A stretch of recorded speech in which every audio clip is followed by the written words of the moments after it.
Um, so Betty will start us off with our opening reflection. Betty, would you like me to be sharing that?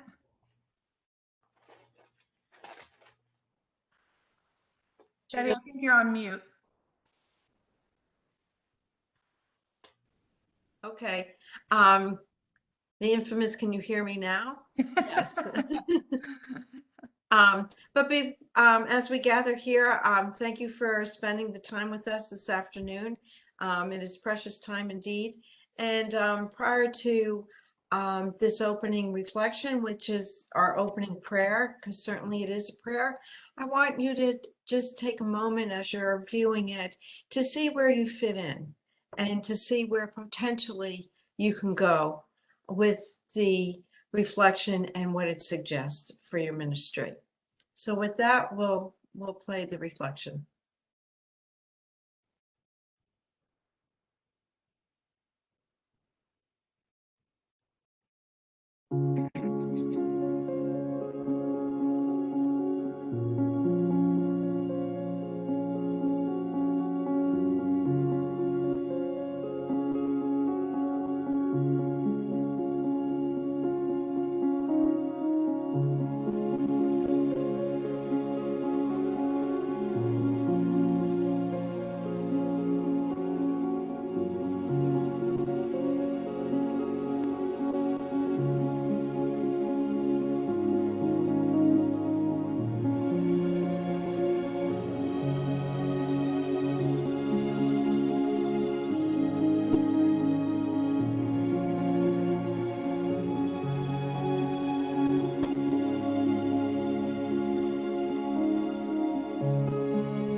Okay.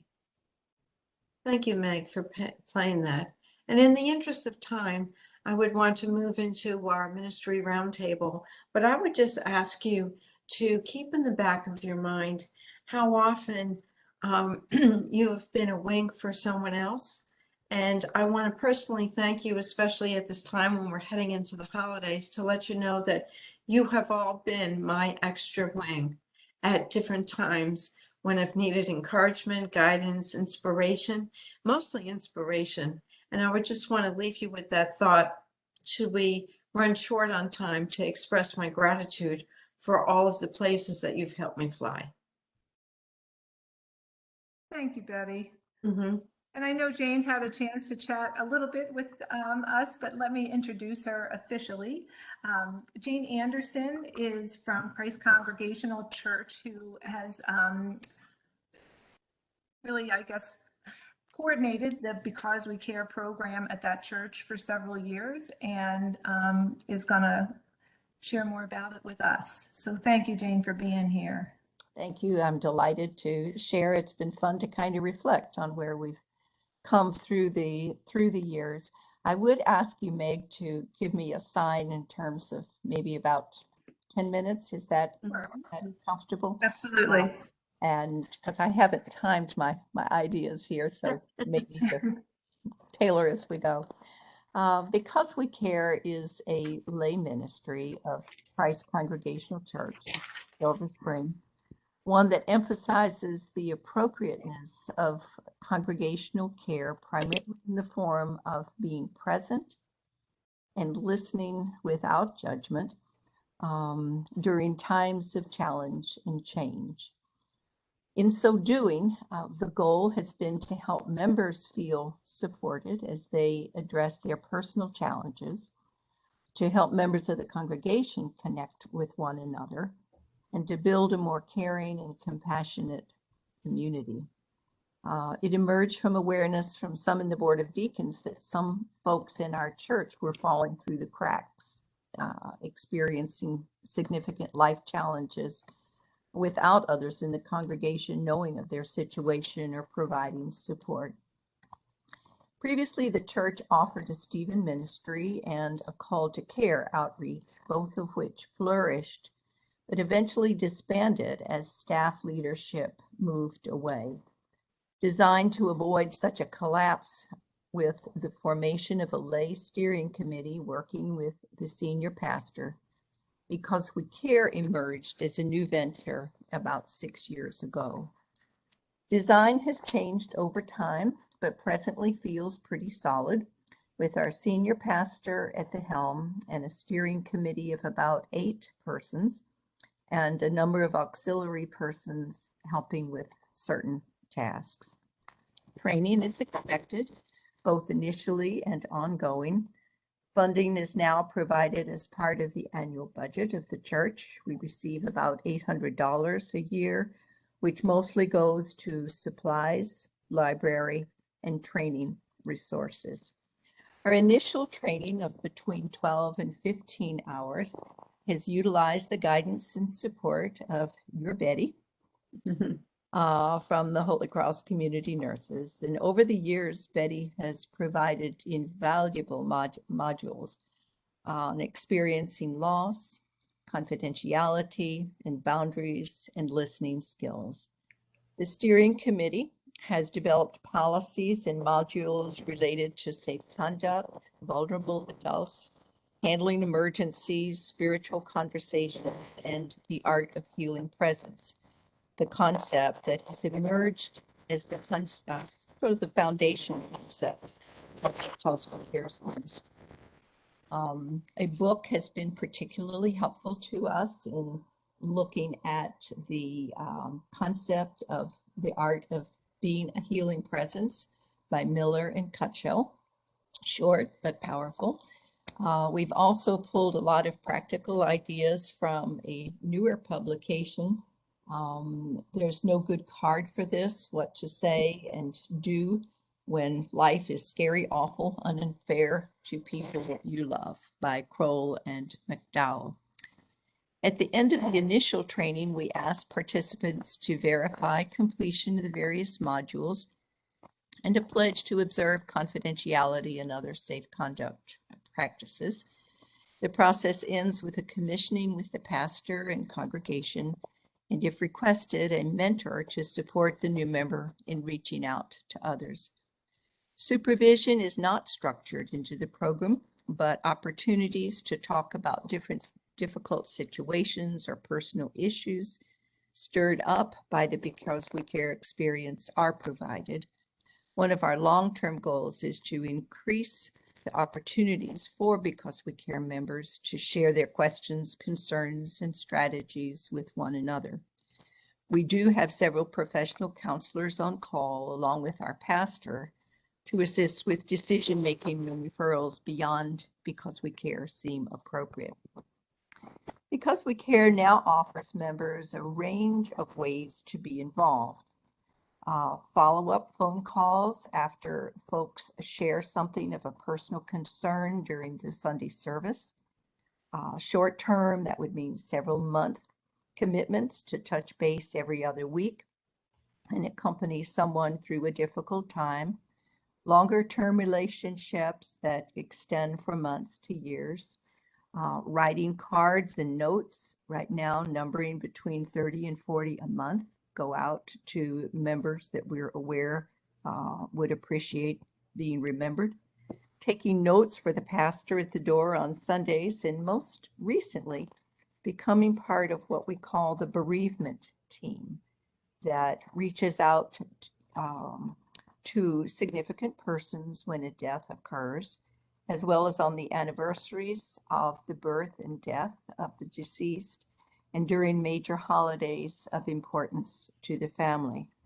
The bereavement initiatives don't wait for someone to make a referral. We reach out and have been very well received, not just at the time of death, but over time. We've also realized need and benefit of having a Because We Care representative liaison at Riderwood, where the congregation now has 20 persons in residence. Emerging next may be an initiative to support persons living alone and others with aging parents in decline.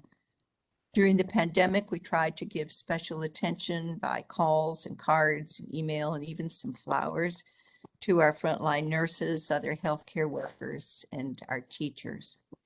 We ask for a commitment of a year with opportunity to extend, and most persons do. Since who need to step back for health, family, overload, or other reasons are called ambassadors, using their listening skills to be a healing presence wherever they can, spreading the word about what Because We Care offers, either encouraging or assisting interested persons to check Because We Care out in person. But they're encouraged to step back into active engagement whenever their circumstances change, and many do. Our greatest challenge has not been finding willing volunteers.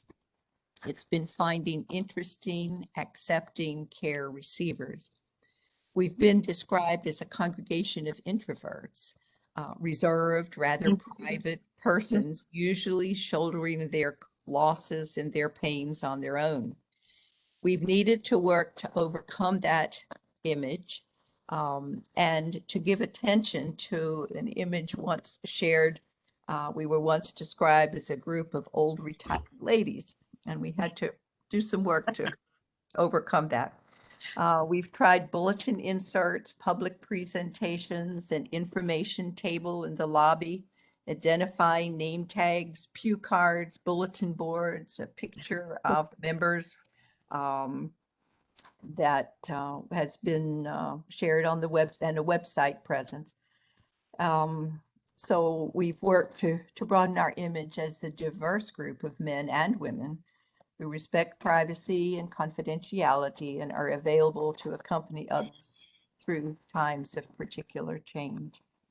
What we've realized is that these methods may help shape acceptance of Because We Care referrals, but they don't generate referrals for care. Some referrals do come from the pastors, but very few. Most are coming from members themselves, and we've begun to emphasize that in our training. Namely, you are going to help us find people that we can be most supportive of.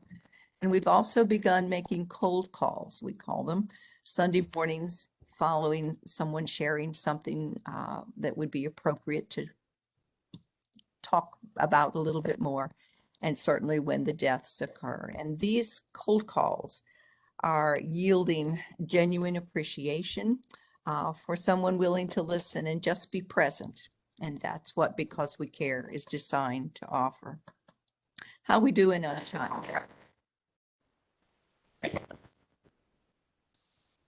Can't hear. Sorry, 12:47. Okay, well, a couple more minutes if I may then. Okay. In addition to the initial training retreat and workshops, each year we've tried to offer a special sharpening of the skills event for Because We Care members, some of which have also been offered to the congregation at large. Topics have included self-care for caregivers, deepening our understanding of spiritual conversations and the grieving process, along with help from our pastor. Film and speaker resources from Caring Matters have been very helpful for these ongoing trainings. We're considering doing something this year to broaden sensitivity to diversity and equality issues, something helping members to better understand depression and anxiety, or helping them become more adept conversing with persons with mild to moderate dementia. Another challenge has been finding an effective, efficient way to track who has an assignment, who's been supported in what way. An Excel spreadsheet maintained by an assignment coordinator is solving this problem. Saving our policy documents and finding an efficient way to share them has recently been enhanced through Google Docs that will allow our members now to access all of the policy documents without the need of a notebook that we have previously shared. Our group of members presently is about 25. A new group diversified by age, race, and sexual orientation are joining soon. A number more are in the line for training for next year so that we know that our acceptance is growing. Short and long-term care receivers presently run about 25, but many more are contacted each month by these quick calls, cards, and notes. And members of the congregation are beginning to call now to say, has so-and-so been given a Because We Care member? And we know that that's a good sign that we want to certainly celebrate. Sometimes we do have to clarify that we are not the support team model that many of you have used, which we recognize and embrace for different types of situations. Ours is a different model. So that's what I have to share. And I guess I can take a few questions or we'll just move on to the next presenter. Thank you for letting me introduce you to Because We Care.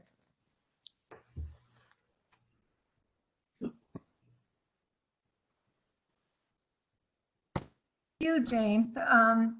It's amazing how broad the effort is within the program. You know how many services you're offering.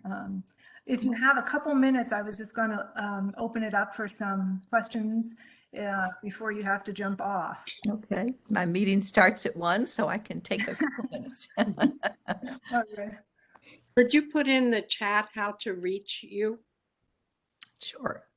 Although, let me see, chat. Yes, I can. And also, Jane, I don't know if you have time now, and possibly Betty has this information, but the 2 books that you mentioned, I think Art of Healing Presence, and there's not a card for this. I didn't catch the author, so. Betty, do you have those? Yeah, actually. Okay. And I can put them in. I Okay. can put that in, Jane, as we Okay. go along. I don't have the Healing Presence at my fingertip right now. We do have that It's in our called library. The Art of Being a Healing Presence, a guide for those in caring relationships. We've gotten it usually from Amazon, and it is about $8 a copy. And the author of that, Jane? Is James Miller and Susan Cutshall, Cutshall. She is a part of the United Church of Christ, and I think with Presbyterian connections as well. Kind of a rather progressive kind of, she is a hospital chaplain and he is a counselor, spiritual director, etc., etc.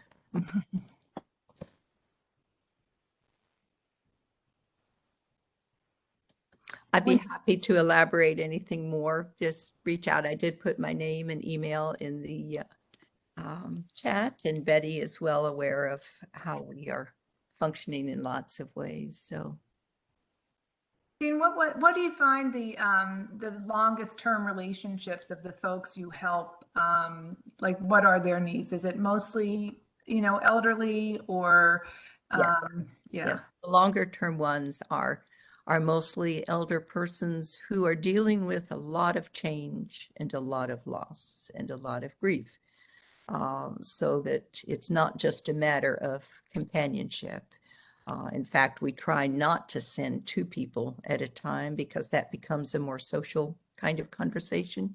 Right. And we have found it's better to really open up the possibility of, how are things going, and, get it, let them talk. We really do not give advice, but we do try to validate the experience, the feelings, and help them identify options that they have to take steps in their own behalf and give them accompaniment kind of support. Betty likes to talk about walking along beside, rather than, being in any way an advice-giving person. Right. I need to scoot, but thank you for your Well, time. thank you I so much. Thank appreciate it. you. We really appreciate you being here. Thank you. Thank you. All right. Carry on. But I wish I could stay. Well, I'll send you the recording. I'll send you the Please do, recording. because I'm interested very much. We've learned a lot from other congregations, and I'd love to hear more about the others' endeavors. Thank you so much. Absolutely. Bye-bye. Thank you. Bye-bye, Jane. I'm sorry, she was not able to stay, but our next presenter, Cheryl, is Cheryl Callahan from Clifton Park Baptist Church, and has recently launched a fan at Clifton Park, and so is going to tell us a little bit more about how that's all going. So thank you for being here, Cheryl. And I think you're on mute too. Yes, I had to unmute myself. Hit the right button. Well, thanks for having me. Certainly glad to be here with you all this afternoon.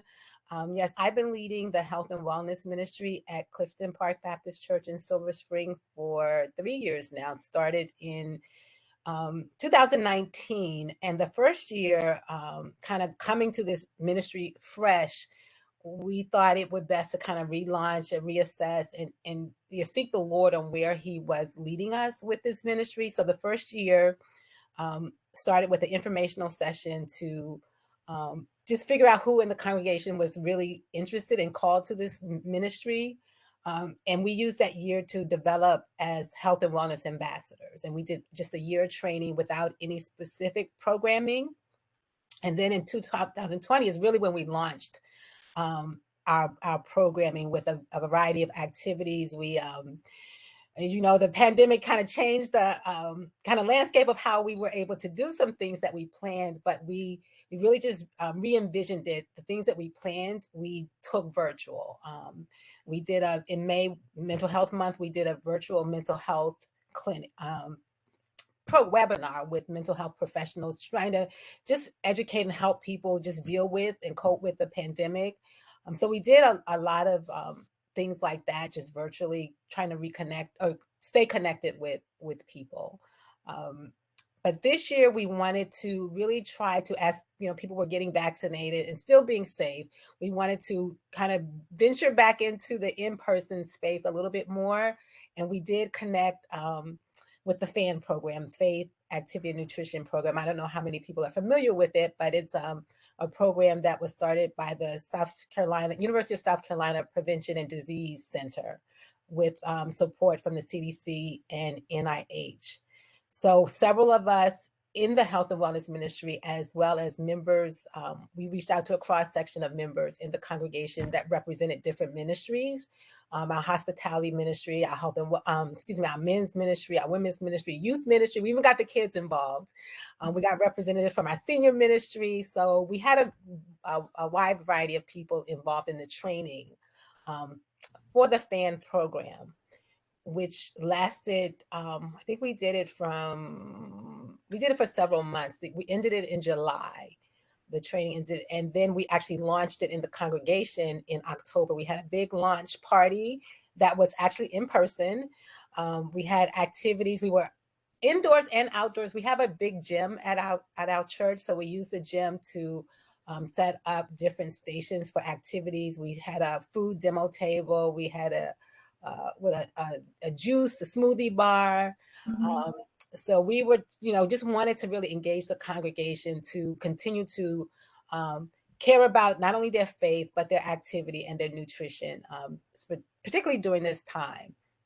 And right now we're in the process of, we're in what we call a fan activity challenge. We started this month. So every 2 weeks, everybody turns in how active they were. We encourage people to be 30 minutes of activity at least 5 days a week. So last week, I think the last week, our first week where we were reporting, the young lady who won had just celebrated her 50th birthday. So she was excited to be the activity challenge winner. So we're doing that as well as doing a recipe exchange through the month of December. So as the holiday season is approaching, everybody's pulling out their favorite recipes, cooking. And so we're asking folks to submit their recipe. And what the plan is, we're going to see if there are ways to tweak it to make it more nutritious, and ultimately present a cookbook to the congregation with the recipes and the tweaked alternatives as well. So those are some of the things that we're doing in this moment. In 2021, our theme is probably going to be more along the lines of self-care. Our pastor has challenged the leaders to take on themes that reflect the character of Christ to the world, things that we should be reflecting to the world. And I know the month of January, for example, is on justice. And the Health and Wellness Ministry had the month of July, which is self-care. So I think we're going to kind of carry that through the year, because one of the things that, at least for me, was as I was called to this ministry, that the Lord has placed on my heart is the mantra: how can you minister if you're not well? And so a lot of times you find people who are in ministry, who are doing ministry, are not really taking care of themselves. They're maybe caregivers that are taking care of others, or used to caring for others, but don't really care for themselves. So that's one of the things that I'm just trying to push in our congregations, wanting to support people. And we look at it, holistically. We look at wellness in the context of, mind, body, spirit, and environment. And we emphasize as well the environment, because a lot of times we don't think about the importance of environmental wellness. So that's in a nutshell some of the things that we've done. We've done a lot with, even during the pandemic, we've done things with getting, COVID testing, COVID vaccinations. We partnered with our outreach ministry that does food distribution on a weekly basis. So we've looking forward to do what we're calling, and actually this year we did our first in-person event was a Health from God's Garden event, where we did it was an outdoor event where we set up stations for people to kind of tour and provide information on how different foods support our health. And in 2021, we're looking to do a garden in every home. We're doing some aeroponic growing. So we're looking at, providing resources for folks to be able to grow produce in their home. So in a nutshell, some of the things that we're doing. That's a big nutshell. That sounds like a very active, wonderful ministry you've got going and have managed to maintain throughout the pandemic. So Yeah. I was interested, Cheryl, though, as it relates to FAN, what kind of instruction or training did the FAN program? I know it's free, but like what did they offer in that?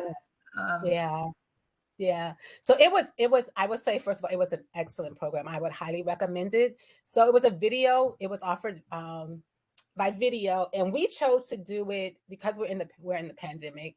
We chose to do it virtually as a group, like individually, because you can also do it if you're doing it in person. You could, meet together and do it as a group, but we did it on our own time. So basically you watch the video, it's an instructional video, and you watch it, and you have to take a kind of quiz at the end. It's just kind of a learning kind of confirmation at the end, answer some questions about what the video showed. And they provide a ton of resources, informational resources of how to even implement the program. They provide monthly newsletters that you can use yourself to share information. So for example, we do wellness moments that are quarterly, that we tie them to the seasons. So what I've done with the newsletter is I shared most all of it with our pastor. And I shared parts of it with the congregation. For example, the recipe for November was it cauliflower sweet potato hash or something. So I shared that recipe with the congregation. And then there's like some words of encouragement that I share with the health and wellness ambassadors, to encourage them to also just maintain healthy practices for themselves. So I kind of break the newsletter up and share it in different ways across the congregation. But they have the newsletters, they have just monthly, they broke it down by month. They broke it, the training is by topic, but the resources are by month that you can send out and use for a 12-month period. But it's a ton of resources they provide. I have a question, Yeah. Cheryl. Did you say what the acronym for FAN was? Did I miss that? It's faith, activity, and nutrition. Thank you. And we use, this is not their exact words, but we say, we encourage people to activate your faith, activate your faith, increase your activity, and improve your nutrition. And so those are the 3 goals that we use when we're doing our outreach to the congregation. And I also put a link from the University of South Carolina, because I think that's where it originated. There's a link in the chat that kind of gives a little more overview. Yeah. Got it. And if you go to our website, so our health and Clifton Park Baptist Church .org/health, I think I can put it in the chat as well. We have information. We have our health and wellness ministry brochure. We have some information about the FAN program and the things that we're doing to implement it. Does the program give you suggestions on how to, the spirituality piece, how to Not really. They don't. They really don't. They are. How do I say it? So they assume that you come to it in faith. So that whatever your faith practices are is what, and that's how I use it to. Gotcha. To implement it. But I mean, they certainly use faith, and they use scripture, and they kind of reinforce it in the training itself. But they don't. There may be a lesson where they mention some spiritual practices like meditation or prayer or something like that, but that their main emphasis is on the activity and nutrition, with the faith as kind of the overarching thing that we bring to the table. Right. Cheryl, how was your reception from the congregation? It's been very good. And one of the things that I did, I obviously started with our pastor, and he just gave me carte blanche to do it. And then I presented it to our leadership team, and I reached out to them collectively and then individually to get their support. And that was one way that we got representation from quite a few of the ministries on what we call the FAN team. And like I said, including the youth, we have 3 teens on the team, which I'm very happy about. That's wonderful. Yeah.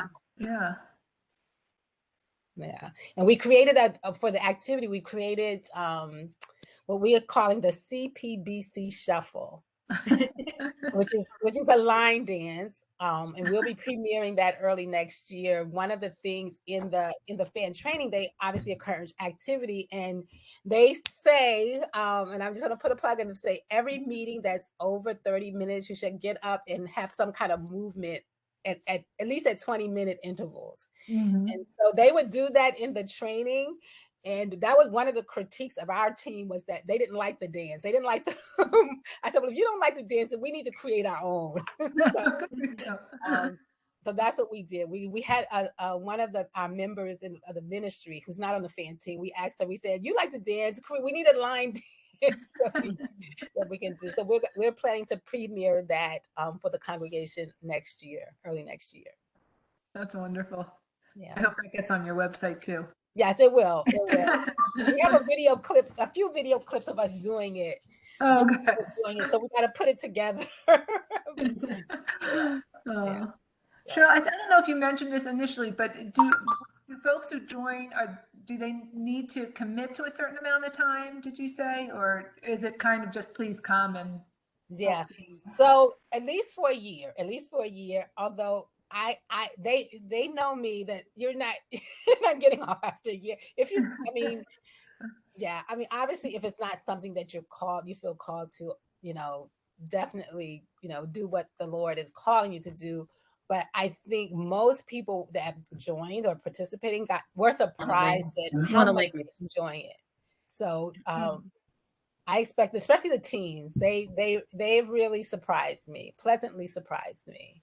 Oh, And that's and encouraging. developing them as leaders is important as well. So Right. That's wonderful. Right.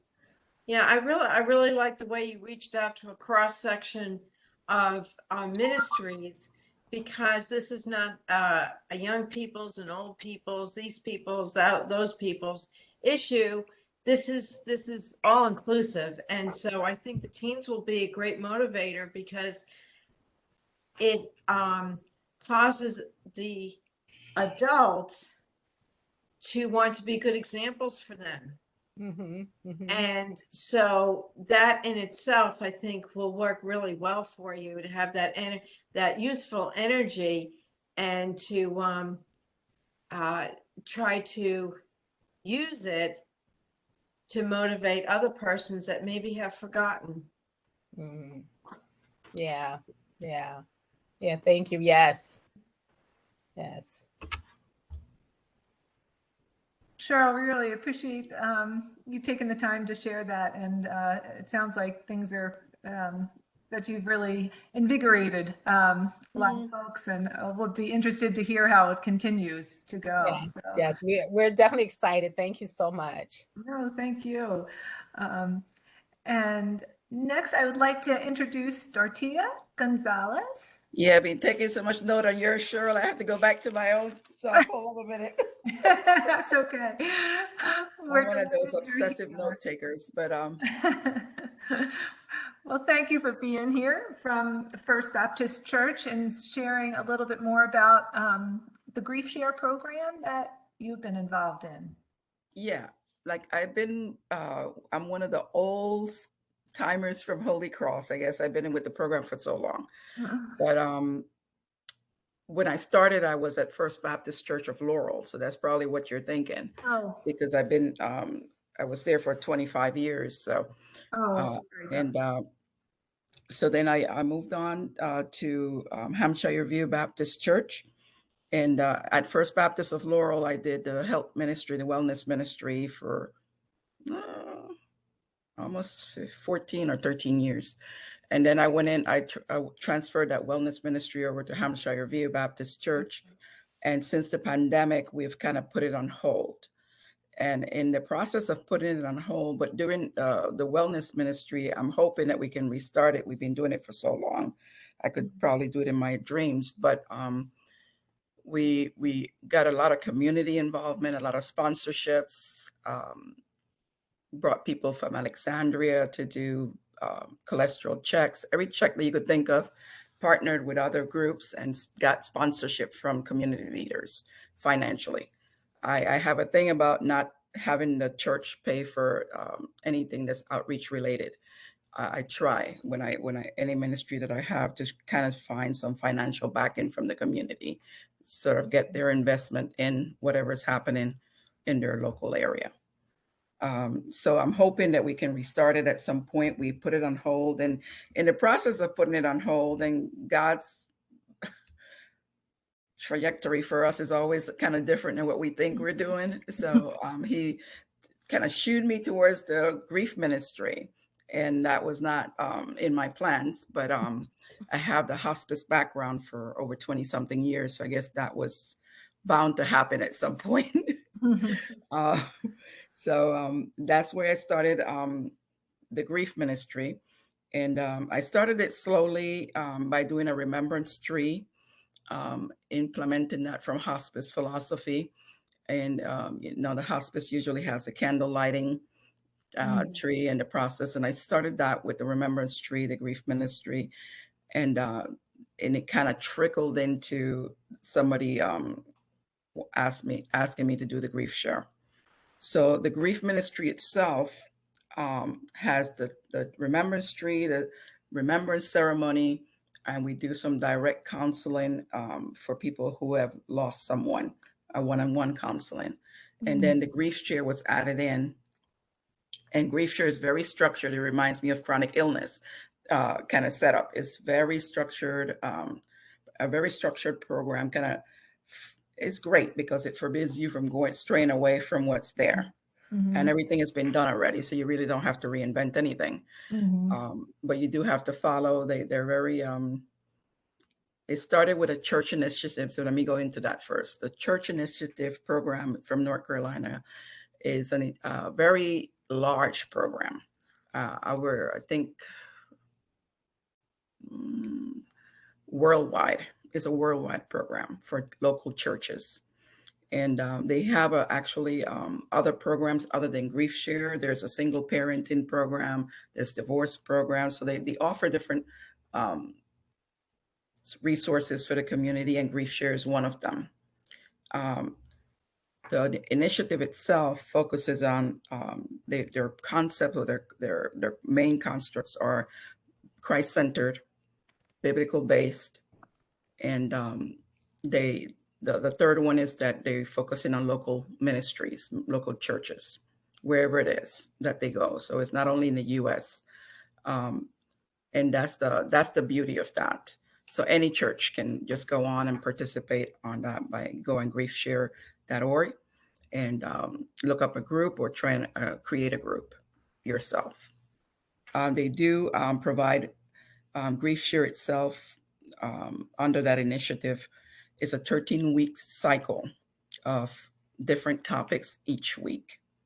Our session at Hampshire View is on Sundays, so we do it after church. It starts at 3:30 to 5:30. And we allow a 15-minute gap at our church just because people sometimes are rushing from church or there's church activity, or the program itself says you should have 2 hours only. We allow a little bit of a 15-minute leeway just to start on time, kind of thing. And that seems to work because people want to come in, they want to network, and then we just start on the time. So I give them the 15-minute before that to do all of that, to come in a little bit later or to network. And then we start on time. It can be very intense, but the modules itself, the contents itself is very rich, very rich. Grief Share focuses in on video. So there's a video component or seminar, almost the same thing as the initiative having their core constructs of value. Grief Share itself has the video from experts, and the experts vary from all kind of backgrounds. I think the Daily Bread CEO is in there. I mean, there's all kind of from teachers to pastors to philosophers. Is very wide range of experts. And when you look at the videos, you can see the timeline, and they give you a timeline of all of the experts that come on so that you can read up about them if you want in your workbook and in the leader's manual. So they have a workbook for the leaders, training for the leaders before you can start as a leader. They do not consider you a teacher. We are facilitators. We're there to reinforce whatever is already there, provide extra support, and guide them through the learning process. But our backgrounds help. But let me go to the second component. So I said the video, the discussion group, and the morning to joy, which is the journaling part. They have their specific exercises that they do every day. And they also encourage the participants to have a journal separate from that, where they can look back and see the progress that they've made. They treat, Grief Share treats the program as an ER program. So they want the participants to have an open system. It's not a closed system. So they can come in at any point during the sessions. So it's 13 weeks. So each week there's a different topic. And several different experts during the video sessions, and is not a closed system. It's not sequential. It's very open that the person can enter at any point the participants, in other words, you don't have to say to a participant, you have to come back in a fall session. They can come in during the 6th session, the 8th session, and they're not self-contained. So the information functions independently on its own. There's one session that there's a part 1 and part 2, but others are pretty free. We incorporated under grief ministry, not under grief share, that they can sometimes, if we have the extra time, we'll meet with them and try to catch them up, but it's not required. So I think I covered the small groups. The concept that they use is that, I don't know if you know about H. Norman Wright. He's one of those theologians, but he definitely writes a lot about grief. And they also use that, I think it's called a victim relief or experience model. That is the concept of the tango ball. And in hospice, we use a more sequential kind of model from Kubler-Ross, where step-by-step process. But they do not believe in the linear process of grief. The tango ball kind of mixes all of these emotions together, and you go from one to the other and bounce back constantly. So it's not linear or sequential. It was a little different for me at first to get used to that thinking, but it makes sense as you go through the process and you see that emotions do come in conflict with each other, and they don't exactly follow a format at times of one after the other. Let me see. I think I covered that. The training, they do offer video training for the leaders. In our group, I started out seeking out someone else, because in the training modules, they tell you to make sure that you don't do it on your own. They do not recommend for one person to be the only facilitator for any program.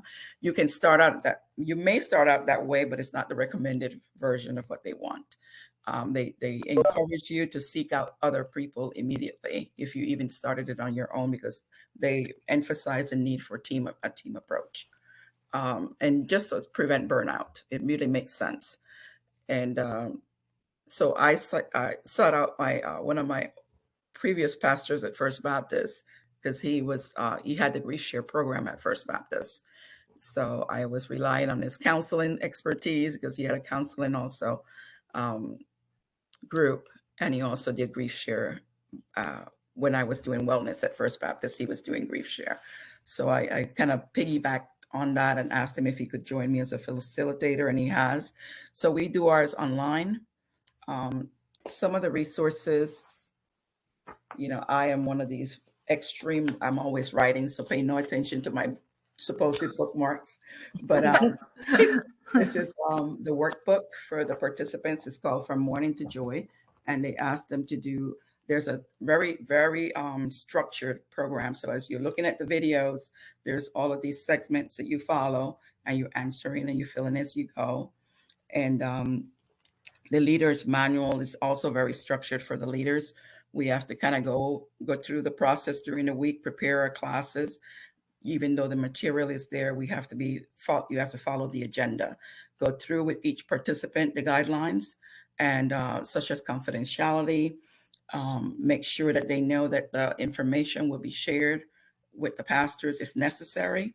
That is stated from our church, but it does tell you that you have to go over confidential information with them. And I also state with them at the very beginning, if we find that anything that they say may become suicidal in nature, that we will be directing them to resources. So we are not going to hold the confidentiality when it comes to that point where they could be harming themselves. So that, and we also stress that no grief is more important than the other. No one's grief is less than another person's grief. So there's a whole list of guidelines that we go through with them before that. The initiative program is non-denominational. The church initiative program that started Grief Share is a non-denominational nonprofit organization. And I'm talking. Do you guys have any questions as I'm going? I'm sorry. Still okay? I haven't lost you yet? Okay. So one of the books that they recommend is Grief Share, Finding Comfort as You Journey Through Your Loss. And that's by Samuel Hodges and Kathy Leonard. Some of the, let me see if I can show you some of the manuals that we have.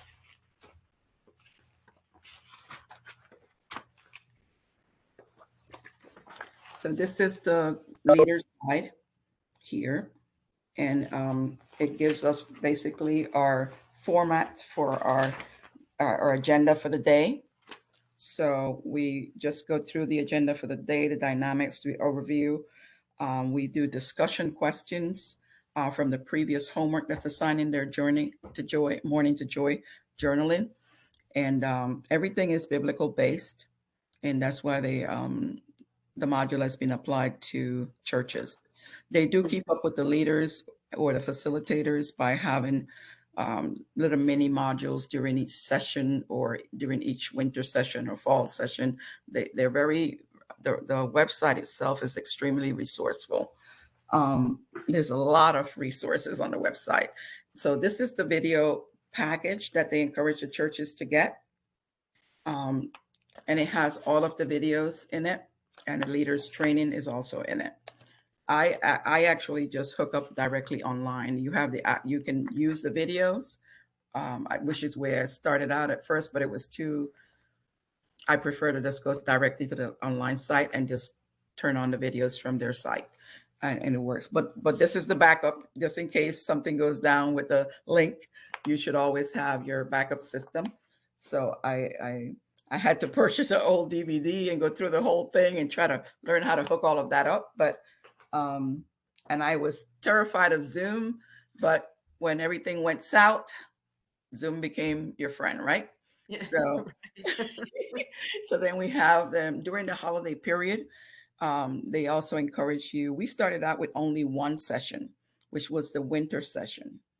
And the need became, with the pandemic, the need became more, we were getting referrals from church, from people in the community. They register online, and I also give them our Grief Share my Grief Share internal web address for them to email me if they can't get on or if they have any difficulty, and then I'll connect them. The site is so great that once they register online, I have to fill out the whole format that the site has for each church. And if you offer scholarship, they raised the price of the workbook. I think it's $20 now. When we started, it was $15. So when you go on the website and you fill out all your church information and if you want the church to pay for the workbooks, or the individual's gonna pay for the workbook, they ask you to fill out all of the specifics. Once you do that and a person registers online at griefshare.org, then it pops up immediately on my website address at church. So I know someone has registered, and I can follow up with a call or follow up with an email, which works perfectly. We have the church IT people. I had to work with them to make sure that they connect all of the information that's needed for each session. And we start the promotion as soon as one session is finished in the 13 weeks. They do a celebration ceremony after. They give certificates that we give them. We mailed it to them this time. We also gave them a gift at the end of the 13 weeks. And usually what I did for the gift was give them the recommended book, or they have the journaling that you can do, like a daily bread kind of thing that you can refer to a devotional. So we did that as a gift, a Grief Share devotional, and send that to each graduate as the church's gift to them. And during the holiday season, they have what's called, we just implemented this. It's Surviving the Holiday, and this is the workbook. They're smaller than the regular workbook for the holiday. The holiday period is very condensed. There's one for the participants and one for the leaders or the facilitators. And that is a one-day seminar. That's not a 13-week program. It's only a one-day, 2-hour seminar, specifically focusing on what happens during the holidays and how we should create escape plans, pre-plan, allow ourselves some time not to have to do every single thing that we did before with our loved one before they passed, or creating new normals. So it's a very, very rich program. I enjoy it. Each time a cycle begins, um, it's interesting that we had a lot of folks come back for the second time, and we have to do evaluations of them as they send in they do an evaluation of the program and the facilitator. So we send them that information for them to do that so that we can see how we can improve. Because sometimes you think you're doing a wonderful job or a not so wonderful job, either way, but it's good to get feedback so you can grow. That's how I look at it. If you don't get feedback, you won't be able to grow or improve whatever you're doing. So I welcome the feedback. So we do that. We send that out to them. They fill it out. And then we have to do, the facilitators or the leaders, we have to do a ministry report and send that in to the pastor so that he can see what happened during the course. Also what happened if in the counseling, if there was any problems, everything is reported. But I think I said probably more than I passed by 10 minutes.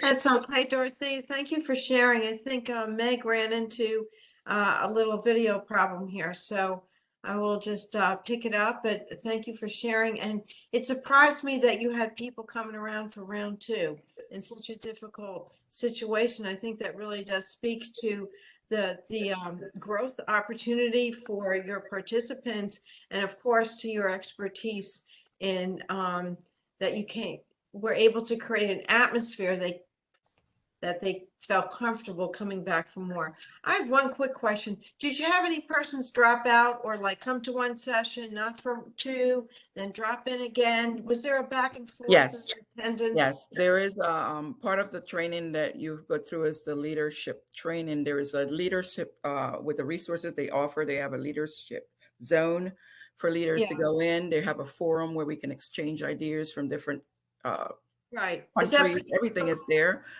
But they also have modules that they put in for you to keep yourself refreshed and make sure that you're capturing everything. And one of those modules focusing on people that leave. What do you do with the people that are ready to go? And that was a great help to me because we have the tendency as caregivers to want to jump in there and say, well, why are you going to go? And how can we help you? And what can we do to make you stay? And you know the rest. And it warns you not to do that. So Right. it kind of goes against your normal intent of your caregiving intent kicks in immediately. So what they want you to do is give them that space. Right. They decide when enough is enough. They decide when they can return. They decide when they can leave. You should not interfere with that process at all. Either positive or negative, you should not interfere with it in any way, form. That decision has to come naturally from them, and we have to support the decision. That's all we do is support whatever decision they make them know that we are available. When I know that they're leaving, I usually ask them if once they voice to me or you can tell sometimes because they either start crying a lot or they start withdrawing a lot from participating. So sometimes you get some nonverbal cues that something else is getting ready to happen. So I usually try to pull them aside, or if they get to me before I pull them aside to see if there's anything that we can help them with. And I usually ask them their permission because we have these care guides at the back of each of their books. They can pull out a care card. The program gives you invitation. I have my books so marked up in different areas, but you have those care cards in the back. There's a reflection cards with biblical scripture for them for every day to pull out as they go daily and put it on the refrigerator or wherever they want to put it, where they can remember the scripture for the day and encourage them. So what we do is I go online on their site and I pull out it's called a care prayer card, and I send it to them electronically, just in case you're not looking at their book, because sometimes they tell you they are and then may not be, but who knows. So I send it as a reinforcement during the week for them to have a prayer from us. The card online, they have the card and a prayer attached to it. So that's sent out to them. But I asked them if they decide to leave, if we can do that for them, still continue to send them the prayer card weekly. And some of them say yes, and some of them say, not right now. I'll let you know if I need it. And that's fine. But I just wanted them to know that there's extra support if they need it. And even if it's just electronically receiving something without any other contact from us, just so that they know that we're here and we care. So I hope that was That was the wonderful. sponsorship. I didn't focus in on this, Megan. Give me 1 minute. I just remembered this. They do ask the leaders if we want to offer scholarships. And I thought that was brilliant because with the pandemic, a lot of people were out of work. They may not be able to afford this, even they need it. And, you know, they look at Grief Share as a emergency room. So it's always open so the injured. So I seeked out a community leader, a physician in Laurel, who has his practice, and I asked him if he could be a sponsor for those that are needed, if he could help the community in that way. And he was willing and ready. So we got the finances for him. We applied it to the account. And that way, if anybody cannot buy their workbook or whatever resources they need, we provide that for them. Okay. Was the workbook the only cost involved? For our church, some churches do it differently. Some churches may charge a fee if they want to, if they're doing it in person and they have to get food or whatever snacks. Some churches opt to charge. We opted not to charge either way if we did it on Zoom or in person. We would come up with the finances ourselves for whatever was needed. Mhm. And that's just my I'm sorry.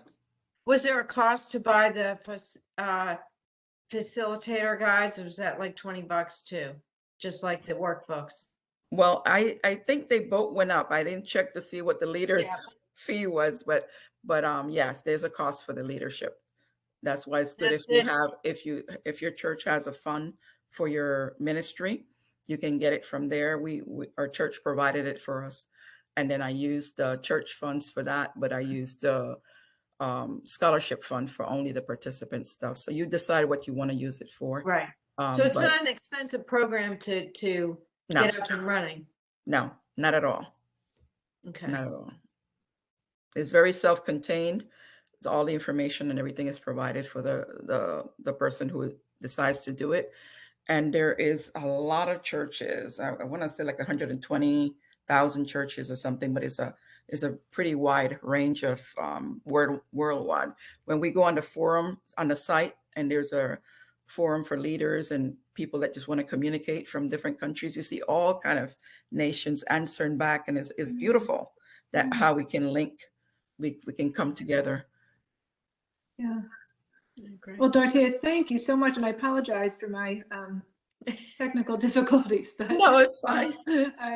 Usually it's me because my computer was down, and I usually use your first link from way back in the day, the first one you sent out. So sometimes I get but no, but thank you. That it sounds like just incredibly comforting, enriching, and healing kind of outreach that that Grief Share is. They ask you, Meg, after the program is finished, to offer a next step. And for our group, we offer the next step for people that once you create that bond, some of them don't want to leave once it's over. It's just like when your loved one dies and you're in hospice, the family keeps coming back the same time every day, even though the person is gone. So that you create that bond with the caregivers and with the people. And so the same thing happens in Grief Share. So the next step is something that you can do from your church, unique to each church. You can come up with your own next step. They don't tell you what the next step is. They just tell you they suggest it to you in Grief Share. Create a next step so you give that person the opportunity to leave slowly if they need to, but still have that support at some other level at church. It could be fellowship with the person. It could be whatever you want to come up with for our church. For me, we asked the group what they wanted to do, the ones that decided that they didn't want to break the bond and they wanted to continue, but not exactly doing work from Grief Share, but something with us. And I did a Christian movie night. So we meet once a month and we review movies that are Christian. We talk about how God, what God is telling us through this movie. And some of them that say that they may be Christian, but then when you look at it, oh, well, maybe we didn't know that. But, you learn either way. So it gives us a chance to fellowship and at the same time entertain ourselves and not be such a heavy, Yes. content. Yeah, it sounds wonderful. Well, I know we're a little bit out of time here, but I really do just appreciate it's so, as Betty referenced before, inspiring for us to hear about the great work that is being done and have a chance to hear about it firsthand. So thank you all for being willing to share that. I'll mention that our next Faith Community Nurse monthly chat will be January 26th. It will go back to the fourth Wednesday. And kind of following Dortia's presentation, we'll have Caring Matters present about their work, their volunteer programs, and how they help families facing life-limiting illnesses. So before we sign off, I'd just like to close with this prayer, which is a prayer to help others who are suffering.